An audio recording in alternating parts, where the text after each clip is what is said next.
Okay, so I'd like to welcome Nikki Anderson to the podcast, someone that I followed for a while and also an inspiration behind my podcast. So it's really exciting to get you on here. Thank you so much. I'm super excited to be here. Thank you. I'm excited to have you. So maybe just for our listeners, just so they know obviously who you are, if they haven't come across you yet on social media, on LinkedIn, do you want to give a brief introduction? Yeah, of course. So yeah, I am Nikki. I have been in the user research field for over 10 years now, which feels very scary to say because time I just can goes imagine, by actually. somehow. Yeah. I just don't know how it happened, but here we are 10 years in. So yeah, I've been in the field. I'm primarily a qualitative user researcher. So that's Okay. where I really excel, and that's where my strength is. I do some quant, Okay. and we can get into how that works together in a little bit. Absolutely. But yeah, so I have been in the field for 10 years, really love it. And I used to work full time as a user researcher, right? So I Okay. used to work in-house full time as a researcher. I did some consultancy as well, which was really fun. Okay. And now I primarily work with other researchers and Hmm. helping them advance in their career. So I do a lot Yeah. of career coaching, and I also Okay. write a lot on user research and talk a lot about user research. I eat, Love breathe, it. and sleep user research, essentially. Yeah. I know it well. I know it well. That's cool. So you're the founder of the User Research Academy. I've got that right. Yes. So Yes. how did that come about? As you said, obviously you eat, sleep, and breathe user research. Was that the motivation behind why you wanted to set this up, or was it just you wanted to transition away from the day-to-day user research life? Yeah. So the reason that I set up the User Research Academy was because I struggled so much as a user researcher. So when I got Okay. into the field, like there was nothing to Google. I Right. couldn't Google things and find resources. And there was no It AI. almost, yeah, there was no AI. It almost like went to the opposite side of the spectrum because now I feel like Yeah, there are too many resources out there. absolutely. It's Yeah. super overwhelming for people. It's Yeah. just, I couldn't imagine that information overload, but there was the Yeah. opposite. It was like very underwhelming amount of Mm, information. And so I struggled a lot throughout the years to kind of understand how to be a better researcher, how to do research in the best way that I can, and yeah. also how to make my research process my own rather than Right. trying to like take it from IDEO, take it from Google, and like try Yeah. and copy and paste something that wasn't applicable to my situation. Yeah. So that's why I started the User Hmm. Research Academy. And I did it kind of on the side of my full-time job for 3 years before Okay. starting it like full-time and moving away from Okay. full-time user research. So it was more of something that I really wanted to help others with, and then it Mm, evolved on its own into the company that I now that's own, which cool. is also Wow. scary to say. No, congratulations. It's an achievement, I imagine, to see it grow Yeah. so much and be successful. So, Yeah. did it start out initially just like mentoring? So, just doing some formal mentoring, or was it more writing, like resources, articles? How did it kind of grow to what it is now? Yeah, it started on Medium. So I started Okay. writing on Medium because I love writing. I'm a Mm. fiction writer. So Oh, wow. I love writing. Yeah, I love writing horror fiction. Okay. Stephen King is Cool. my favorite person in the world. And Wow. so yeah. And so I figured, if I can write fiction, maybe I can write about user research. And Yeah. so I started writing, and I got a contract writing position at a company called Scout, which then enabled me to write more on the subject. And with that, people started reaching out asking advice and asking, hey, how do I get into this field? So I actually started with like introduction to user research classes. So it was Okay. very much steeped in, how to transition into the field. What are the basic skills you need? How do you build those skills? So Mm. those kinds of courses, and then some informal mentoring. I did everything for free for a very long Okay. time. And then eventually I started charging for my time because, hey, we all need to make boundaries for Yeah. ourselves. So Completely that's the understand. name of the game. Yeah. Yeah. And that's where it really started, was through the writing. People approached me, and then I started these more informal courses and groups, and they were all live at the Okay. time. So yeah. Cool. That's excellent. Excellent. Yeah. And kind of how does it work now? So if someone is interested in User Research Academy, what does it encompass? What do they sign up to? Yeah, there's a few things depending on what you're looking for. I try Hmm. to, because I know that not everybody wants to or has the means to invest into something like one-on-one mentorship, which is one of my high Sure. ticket items. Okay. So what I like to do is create a pretty diverse portfolio of offers and services that you can Okay. pick and cater to whatever you feel most comfortable. So that's Yeah. anything from my Substack content, which some of it is free, other Okay. bits are paid, all the way to I'm actually creating a group program. I'm in the middle of creating a group program and launching that soon. Okay. So that will be bringing researchers together, all the way up to like something like my mentorship, which is one-on-one personalized, like literally I am in your pocket. Like you reach out to me and ask me a question and I answer it the same day, like Awesome. feedback, constant feedback on your stuff. So that, and then I also have some one-off like self-study courses as well. Okay. But those are more catered to Ah, people who either want to like transition into the field and want to know the yeah. basics, or maybe want to up level certain skills. But I've always found that the live programs are the best ones. Yeah. I imagine. That's cool. That's cool. And also you have a podcast that kind of runs in tandem with that Yeah. academy. Yeah. And so how did that come about? Was that like the original thing that you were doing? Because you said you were writing. Was this podcast kind of running at the same time and it's just kind of continued, or how did that come about? I started a podcast quite a few years after writing Okay. because I was debating doing YouTube videos, and then I didn't want to have to be on camera essentially Yeah. and think I've about those debated things. with the idea, but I'm not brave enough yet. Yeah, I'm like, oh, I have to do my hair, like I don't really want to have to do my hair. Yeah, you don't want to And see what I so look like now. yeah, Well, you can exactly. see me, but for the listeners.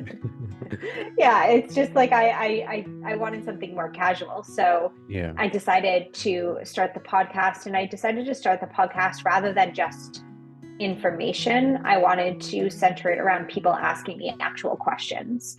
So Okay. that's it. The idea actually came from Esther Perel. She's a therapist, and Okay. she has a podcast in which she does a lot of couples counseling or relationship-based counseling. And she Right. has a podcast where people send her voice messages and she plays Okay. them and then answers those questions. So that's literally where I stole the idea from, was from Esther. Okay. And I just wanted something slightly different rather than me, just because I ramble in my articles. So I'd rather not ramble in well, I still ramble, but at least I'm answering a question. Yeah. No, that's cool. That's cool. Excellent. Yeah, it's something that inspired my podcast as well. Like it is something I always wanted to do. I love podcasts in general. So it's kind of a bit of a dream of mine to have my own podcast. But yours was one of the ones that inspired me to, do a podcast on user research. So thank you for that. Well, thank you. I'm super happy to hear that. No problem. So obviously that's kind of your User Research Academy, and I'll post that in the links as well when I do release this podcast on LinkedIn. But I wanted to go a bit deeper into this love that you have for user research. How did this all come about? Did you just start off as a UX researcher from school, or when you graduated, which is not usually the journey that people make when they enter UX research, or how did you end up in this field? Like a lot of other people, very weird path. Well, maybe not the Yep. weirdest. So I have my master's in psychology, and from a very young age, well, first I wanted to be a vet, and then I realized that being a vet meant I had to deal with animals that were in pain, and that's just not sustainable for me. So that was a quick dream that died. Yes.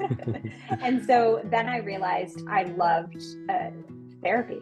I wanted to become a therapist. And so I worked with very severe patients within my master's program. So I worked in a mental hospital, and I realized, at least at that point in time, I was not in a place where I could create the proper boundaries and do the work that needed to be done. So instead of going for my PhD, which was the original plan, I went to a party. I was living in New York City, and I went to a party, and somebody started talking about user experience. And I was like, what's that? That sounds weird. I had no understanding of product or tech. It just wasn't even on my radar. The only thing that I had done for the past years was psych. And so, which has quant research in it, of course. And I was very heavily in the quant side of things, but never thought about digital products. And so somebody talked to me and they were like, yeah, UX design. And I was like, I can't draw a circle, but maybe on a computer that makes a difference. Spoiler alert, it didn't. I still suck at design. But what happened is I went to General Assembly. I did the boot camp for UX design. And that's where I learned. We had like 1 or 2 days on user research. And that's where I was like, this is it. This is what I want to do. Yeah. So then I ran with user research. I applied to 70 plus jobs. I had no experience, so I had to do self-study projects. So I did my own projects, and eventually I got an internship that felt like I was paying them to employ me. one of those fun jobs where you're like, I have an advanced degree and I'm essentially getting paid $3 for it. But that's from my career. Yeah, that's from my career forward, luckily, was that internship. So that's kind of how I got into it. And ever since I started, I've just loved it. That's awesome. That's cool. Yeah, I think, like you said before, no one has like the conventional route into UX. And I think like most people have that moment where they're speaking to someone mentions UX and everyone's like, what's that? Like, never heard of that before. And then like just snowballed into a career. So similar to me as well. Like I came from education, and speaking to a friend, and he said, oh, like your background and experiences like could be in line with UX. And I was like, what's that? And similar story. So that's cool. And so you mentioned before you were working kind of in-house as UX researcher. So do you want to go through kind of the roles you had, and maybe like just the things you learned that you were able to bring over into this user research academy that you're able to pass on to these students? Yeah, of course. So I primarily worked in-house full-time roles. And I know a lot of people now, it's more common than it used to be to start with consultancy or contract work. And that wasn't really a thing back when I started in user research. But I did really enjoy working full-time. So my first internship was my introduction into how product teams work. And it was a startup. I primarily work in startups. I've worked at mid-sized and large corporations, but I'm best in a startup environment. And what was really cool about those roles, those first few roles as an in-house researcher at a startup, usually the solo and first user researcher, is that you learn a lot by doing and experimenting. And so there were textbook ways to do things, but kind of like I said, I couldn't copy and paste Google's process into a 25 person startup. It didn't make any sense. I tried, trust me, I tried because I didn't know what else to do, but it was pointless because it didn't fit the context and the environment. And so what I learned was a lot of asking people for feedback.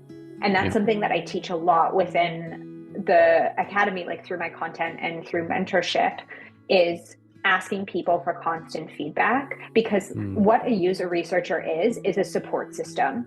We are here to help support our teams and our people in making better decisions. So we need to understand what people need from us, and we need to be constantly iterating so that we can give them that information in a way that makes sense to them. And the thing is, you're not going to get it right the first time. And that's something that I learned. And you have to, as a recovering perfectionist, it's not very easy to learn that lesson over and over again, because you want to nail it, right? You want to do it right the first time. But just like a product development phase, just like product and tech in general, all of this stuff is super iterative. And I think one of the biggest lessons that I learned was, okay, I'm giving people something. I need to immediately ask them for feedback. If they're not giving me feedback, I need to figure out why, and I need to pull this stuff out of them, right? I need to I incentivized my stakeholders to give me feedback. I took them to coffee so that they felt like they had to give me feedback. I was like, I will buy you Starbucks so that you feel indebted to me, right? Bribe and that you have some to provide feedback. me. Yes, 100%. Like, I wouldn't do that with external participants, but I 100% admit the fact that I've done it with internal colleagues and peers. So I think that within my roles, I realized that there was so much experimentation that had to be done when it came to learning. And I that's something that I have brought along with me a lot, is like, don't expect to get things right. Don't expect to mind read. Don't expect everything you do to be, worshipped or valued. We need to figure things out as we go and adapt. No, I completely agree. And I think that's also something that I think it's good to have that perspective. Like, even if you're 10, 20 years into your career, like if you get too comfortable in how your process is and your output and the things you find, and that everyone's going to accept and everyone's going to go along with what you like, the insights that you provide, then I think you can get into a bit of a rut. And also, like, the quality eventually will drop, because no one can keep that kind of passion and that drive going if it's all you're churning out the same stuff. So I think it's good to always self-evaluate it. Yeah, especially early on in your career, but like even later on in your career. So it's nice to kind of go through that as well. And also, I think in a startup, which is where I'm working now, I think the mindset that helped me is that everyone was kind of learning, because it was a startup. So everyone was maybe in their first time in a startup and in a marketing role, sales role, etc. And everyone's kind of learning as they go, because maybe you're in a niche market, or everyone's trying to work out the best way to work together and how to make the startup successful. So that's something that like helped me understand that as well. Like you say, like not being able to copy and paste a template or a process from Google into how you work, but finding the best way to work that is the best for everyone involved, the stakeholders, etc. So also it's helped me kind of understand how to streamline my processes and work at the speed that a startup needs to work at. So it's always valuable, like, experience. Absolutely. And there's nothing wrong with using a template, right? I think that they're such a great starting off point, but I think it's really important for us to always remember that we need to personalize the template to like our given as context. A framework. Yeah, exactly. Use it as a framework, not the one only way to do things, because I think that can be quite intimidating. I was very intimidated by that in the beginning of my career. Like, okay, there's one way to do it. No, that's not true. There's not one way to do anything, right? Or we'd all be standardized and there would be no then all of the PMs in the world would be doing great research. Unfortunately, that's the case, but no, it's true. And I think, like, I've done it as well. Like, you'll take a template or something, a resource that you find, and you try to almost, like, I don't know, fit it to what you're trying to find out, and then you realize afterwards, like, I don't need that, or I've tried to, like, it's like a square peg in a round hole sort of thing. So I've learned to if I do use a template to take out what I need, what I don't need, keep what I do need, but adapt it to the particular research project that I'm doing. So I kind of use it as a framework to guide me if I have a mind blank. But like you just need to be adaptable as you need to be as a UX researcher, which is important. Cool. Absolutely. So maybe I wanted to go into, so obviously you meet a lot of UX students. I don't know if is it only like UX research students, or do you also have some like generalist UX students? I have designers as well as product managers. Usually for my mentorship, I focus on user researchers, but I Okay. have mentored designers and product managers before Yeah. as Okay. well. Okay. Yeah. So you come into contact with a wide range, sorry, Yeah. of different types of students. So, like, what are you noticing are the common questions that these like students have, and how do you answer them? Like, what is like the, I don't know, the main, I don't know, 2, 3 pieces of advice that you're currently giving to these students? Obviously, we don't have like 2 hours to go through everything, but kind of just an overview of like the common questions and the common trends that you're noticing amongst students, and like how you're answering those questions and queries that they have. Yeah, of course. One of the biggest questions that I get, because I mean, it's very relevant all the time, but especially now, is on case studies and Yeah. having a case study. Do I need a case study? What does that look like? What am I meant to say? I'm not a designer. So, should I have designs in it? How does that whole thing work? And oftentimes, what I try to tell people is that your case study is not about designs, Yeah. and it's not about this ideal process that No. people might go through. And it's not actually about your insights either, because as a hiring manager, I don't know anything about your company, and No. you're not pitching insights to me because I'm not your stakeholder. So Yeah. your case study is literally your process. What were all the Yeah. decisions you made? Why did you make those decisions? And what were you thinking? What were you doing? Like, what I like to relate it to is, imagine that you are interviewing a user on a customer journey map. You Yeah. want that user to say all the things they were thinking, all the things that they were doing, all the pain points, all their goals. Why is that all happening the way that it is happening? As a hiring manager, I want you to walk me through your process in that same exact way. Yeah. Right? Yeah. So I want you to walk me through your journey map as a researcher with that depth. And that's where a lot of people tend to get confused, because I see people skipping through the whole process of, how did this research Yeah. project come about? What are the goals? Who did we recruit? Why are we doing this whole thing? Why are we choosing those goals? Why are we choosing those people? Why this methodology? Why this synthesis method? And how did we do all of this? What was the thought process? What was the decision making? And I see so many people skip through that and say, here's the insights, but I don't care about those as a hiring manager. So I always give the advice, like, go painfully into exactly what went into your study in your mind.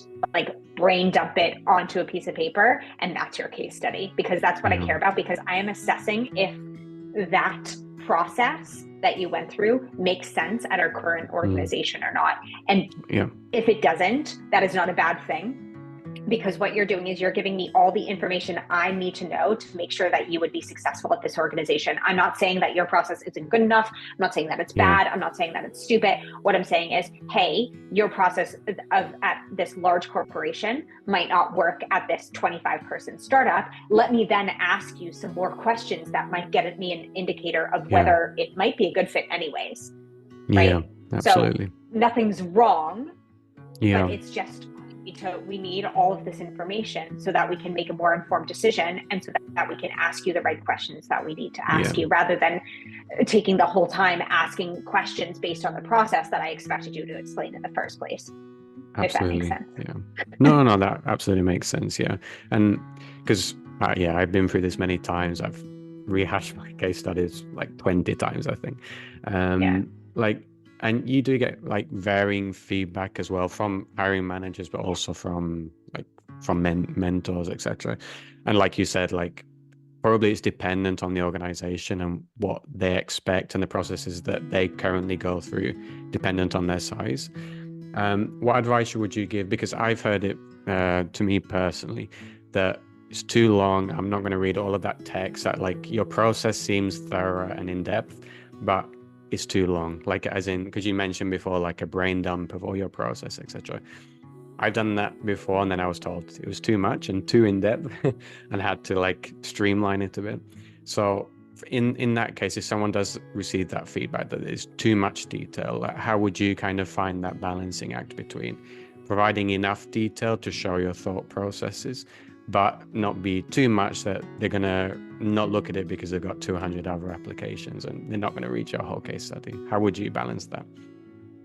Yeah, that's a great question, and it's often hard if you're sending in a case study that is just being read by somebody. So usually my case studies that are read-only case studies have more text in them because I'm not there to explain them, right? True. So that's something that I generally will put more text behind it. Okay. But always, like, what I recommend doing in this case is think about your audience, think about what they're going through. As you said, they have a lot of other applications. So what are the things that you absolutely feel like you need to convey to them as part of your process? That is stuff like, where did this project come from, right? What were the goals that were agreed upon? And is there 1 or 2 sentences on how you came up with these goals?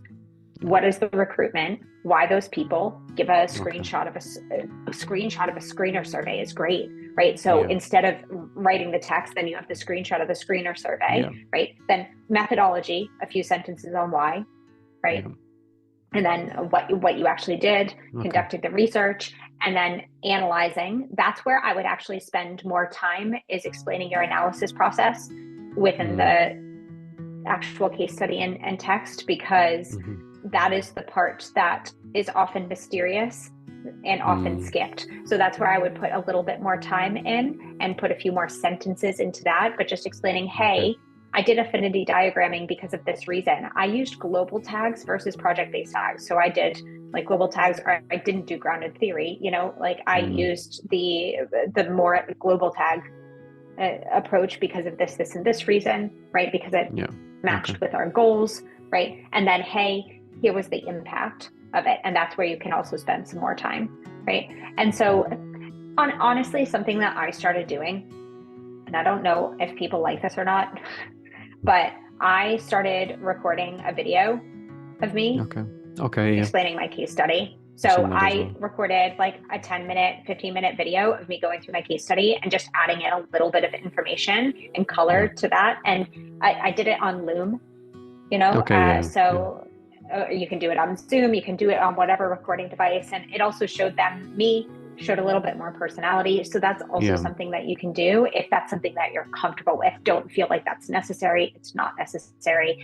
It's just another idea if you want to. And if you're personally having a hard time balancing it, but I would just put a few sentences of the why on every slide, like the project, the goals, the methodology, the recruitment, and then spend a few more sentences on the analysis and the impact. Yeah. Okay. No, that all makes sense. And I think it's good advice as well. Because it's always a difficult balancing act with getting all the different types of feedback from all the applications that you're sending out. And sometimes it can be hard. Like I found myself many times thinking, but I literally just changed that and someone's telling me the exact opposite of what I just did that someone else told me. So it can be difficult. But one thing somebody mentioned to me is that, like, don't get too hung up on like making the perfect case study, because there'll always be somebody that doesn't like how you presented it or is too much, too little, etc.